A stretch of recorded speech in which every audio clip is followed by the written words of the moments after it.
This is Cynthia from Really Clear Designs. Here's how to make a bobble.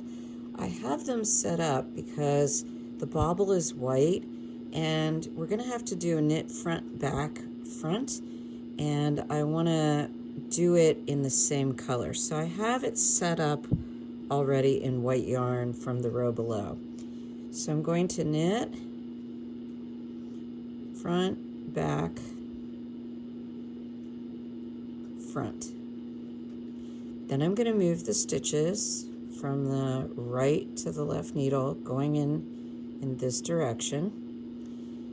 Then I'm going to knit, make a backwards loop. I just put it over my finger, go like this, and stick it over the needle.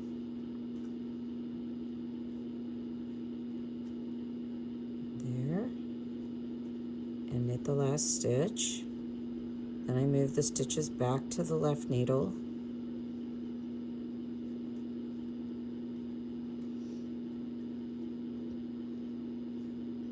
And then I knit a row.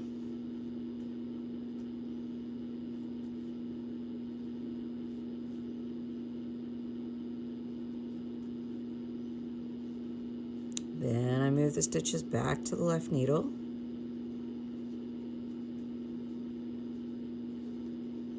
Now we're going to make it smaller. I slip, knit. When I do that, I slip purlwise on the second stitch, but you can slip either knitwise or purlwise, it doesn't matter. Knit one and knit two together. Move it back to the left needle.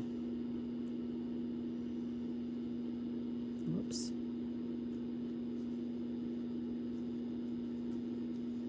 Then I knit three together. Move it back to the left needle. Now I'm going to drop the white and pick up the blue again. I found that this anchors it better if I knit one with the blue and then continue on, and I kind of give everything a little bit of a tug to snug it up. There we go. And that looks great.